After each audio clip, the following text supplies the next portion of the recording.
ఓం శ్రీ మాత్రే నమః.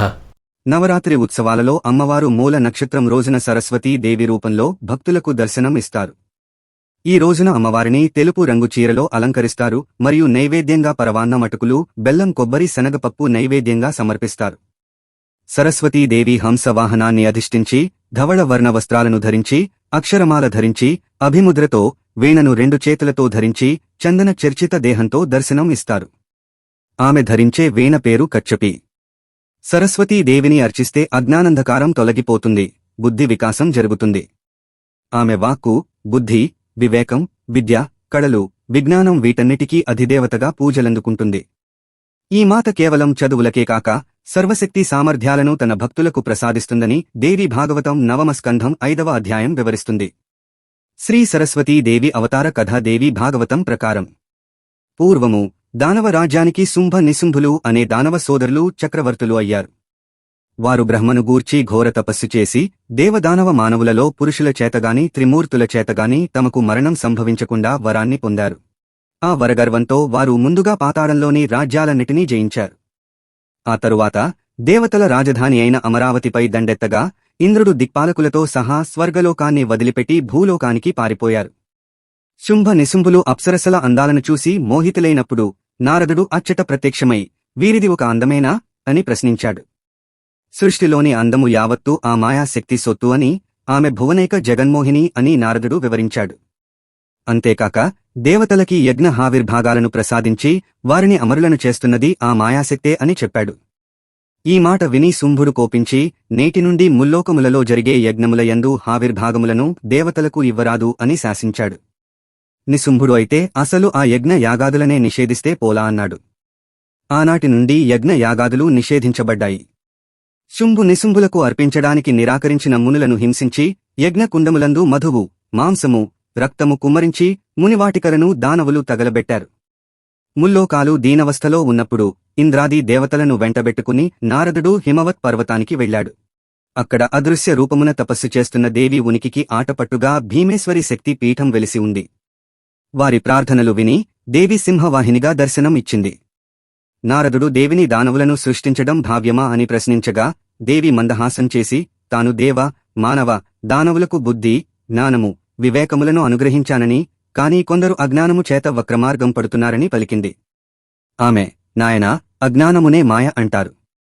ఆ మాయను నేనే, జ్ఞానమును నేనే అని పలికింది. మరుక్షణం దేవి ధవళ కాంతులు విరజిమ్ముతూ తెల్లటి వస్త్రాలు ధరించి కమలమందున ఆసీనురాలైన జ్ఞానస్వరూపిణి, వేదరూపిణి అయిన సరస్వతీ దేవిగా దర్శనం ఇచ్చింది. ఆమె ఒక చేత అక్షరమాలను, మరొక చేత వేదములను, వేరొక చేత కమండలమును, ఇంకొక చేత వీణను ధరించింది. ఆ సమయంలో దేవి తన నిజతత్వాన్ని వెల్లడిస్తూ యోగ జ్ఞానమును ప్రసాదించే గాయత్రిని నేనే, కోరిన విద్యలు ప్రసాదించే చదువుల తల్లి సరస్వతిని నేనే, అష్టైశ్వర్యములు ప్రసాదించే శ్రీ మహాలక్ష్మిని నేనే, దుర్గను నేనే. మాయను తొలగించుకున్న వారికే నా ఈ జ్ఞాన సరస్వతి రూపము దర్శించు భాగ్యము అని పలికింది. నారదుడి ద్వారా మాయాదేవి భీమేశ్వరి శక్తి పీఠము చెంత ధవళ రూపిణియే ఉన్నదని తెలుసుకున్న శుంభ నిశుంభులు చండాముండాసురులను, ధూమ్రలోచనుడిని 60,000 మంది రాక్షసవటులను పంపారు. శ్వేత కమలాసీనురాలైన సరస్వతిని చూడగానే ధూమ్రలోచనుడు మోహితుడై, ఆమెను మా పాతాళ చక్రవర్తులు పొందుకోరుతున్నారు అని చెప్పాడు. అందుకు దేవి తాను ఈ సృష్టి జీవులకు తల్లిని అని, తల్లిని కామించడమూ ధర్మ విరుద్ధమని చెప్పింది. ధూమ్రలోచనుడు ఆమెను బంధించి తీసుకువెళ్లాలని అడుగు ముందుకు వేయగానే ఆమె వాహనమైన హంస సింహంగా మారింది. ఆ సింహం ధూమ్రాక్షుణ్ణి, రాక్షస సైన్యాన్ని తినేసింది.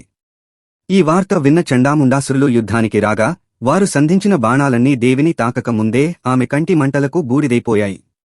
చండు ఖడ్గంతో ముందుకు లంఘించగా అమ్మవారు ఎర్రని రక్తవర్ణంలోకి మారిపోయి భయంకర రూపాన్ని ధరించి చండముండాసురులను హతమార్చింది. శుంభ నిశుంభుల అంతం చివరికి శుంభ నిశుంభులు స్వయంగా యుద్ధం ప్రారంభించారు. దేవి తన నుంచి మహాశక్తిని ప్రసరింపచేసి ఖడ్గం, పాసం, అంకుశం మొదలైన ఆయుధాలను సృష్టించి అష్టాదశ భుజం శక్తులతో నిమిషకాలంలో శుంభు నిశుంభులను రాక్షస గణాన్ని హతమార్చింది. సరస్వతీదేవి ఆవిర్భావం సంబంధించి మరొక అద్భుతమైన కథనం కూడా ఉంది. సృష్టి ప్రారంభానికి ముందు అంతా శూన్యం, నిశ్శబ్దం, చీకటిగా ఉండేది. ఈ మహాశూన్యం నుండి పరమాత్మ బ్రహ్మదేవుడిని సృష్టించి ఆయనకు సృష్టి కార్యాన్ని అప్పగించారు. కాని సృష్టిని ఎలా ప్రారంభించాలో, ఏమి సృష్టించాలో బ్రహ్మకు అర్థం కాలేదు. ఆయన హృదయంలో ఈ లోకంలో ప్రాణం, చైతన్యం, జ్ఞానం వెల్లివిరియాలి అనే కోరిక కలిగింది. తన సృష్టి కార్యం సంపూర్ణం కావాలంటే జ్ఞానం అవసరమని గ్రహించి బ్రహ్మదేవుడు పరమాత్మను ధ్యానిస్తూ తీవ్ర తపస్సు చేశాడు. ఆయన ధ్యానంలో లీనమై ఉండగా ఆ తపస్సు శక్తి నుండి ఒక అద్భుతమైన దివ్యకాంతి పుంజుకుని సుందరమైన రూపం దాల్చింది. ఆ రూపమే సరస్వతీదేవి. ఆమె తెల్లటి వస్త్రాలు ధరించి మెరిసేలా ప్రకాశిస్తుంది. ఆమె చేతుల్లో వీణ, వేదాలు, అక్షరమాల, కమండలం ఉన్నాయి. ఆమె రూపం జ్ఞానానికి, పరిశుభ్రతకు, శాంతికి ప్రతీకగా నిలిచింది.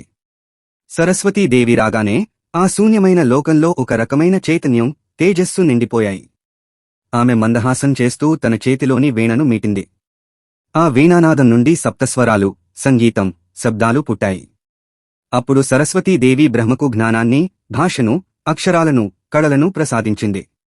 ఆమె ప్రసాదించిన జ్ఞానంతోనే బ్రహ్మదేవుడు ఈ జగత్తును, నదులు, పర్వతాలు, చెట్లు, జంతువులు, మానవులు క్రమంగా సృష్టించడం ప్రారంభించాడు. అందుకే ఆమెను వాగ్దేవి అని, జ్ఞానస్వరూపిణి అని పిలుస్తారు. సరస్వతీదేవి జ్ఞానం లేనిదే ఏ సృష్టి కార్యము, ఏ పురోగమనము సాధ్యం కాదు. ఆమె మనకు మాట తీరును, బుద్ధిని, ఆలోచనలను ప్రసాదిస్తుంది.